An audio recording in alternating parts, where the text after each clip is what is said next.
கிருஷ்ணகிரி மாவட்டம் போச்சம்பள்ளி அருகே வடமலம்பட்டியைச் சேர்ந்தவர் ஜெய்சங்கர், வயது 42, வெல்டிங் பட்டறை வைத்துள்ளார். அதே பகுதியைச் சேர்ந்த பிரகாஷ், சரவணன், அனுஷ்குமார் அங்கே வேலை செய்கின்றனர். திங்களன்று மாலை 7 மணி அளவில் வெல்டிங் பட்டறையிலிருந்து பயங்கர வெடிச்சத்தம் கேட்டுள்ளது.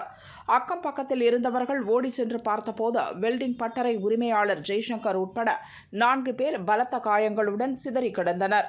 அவர்களை மீட்ட உள்ளூர் மக்கள் ஆம்புலன்ஸில் ஹாஸ்பிட்டலுக்கு அனுப்பி வைத்தனர். ஜெய்சங்கர் ஹாஸ்பிட்டல் கொண்டு செல்லும் வழியிலேயே இறந்தார். பிரகாஷ், சரவணன், அனுஷ்குமார் கிருஷ்ணகிரி அரசு ஹாஸ்பிட்டலில் அட்மிட் செய்யப்பட்டுள்ளனர். சம்பவம் நடந்த இடத்தில் கிருஷ்ணகிரி எஸ்பி தங்கதுரை ஆய்வு நடத்தினார். ஒரு இரும்பு பெட்டியால் தான் இவ்வளவு பெரிய வெடிப்பு நடந்தது கண்டுபிடிக்கப்பட்டுள்ளது.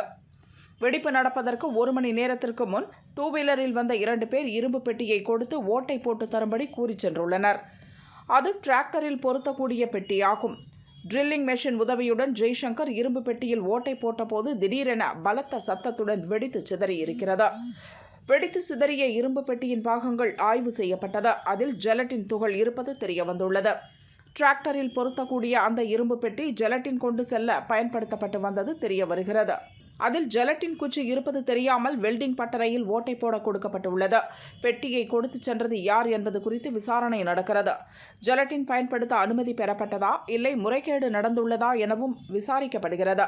சம்பவம் நடந்தபோது அந்த தெரு வழியாக நடந்து சென்ற ஒருவர் மீது வெடித்த பாகங்கள் சிதறி இருக்கிறது. அவரும் இப்போது லேசான காயங்களுடன் சிகிச்சைக்காக ஹாஸ்பிட்டலில் அட்மிட் செய்யப்பட்டுள்ளார்.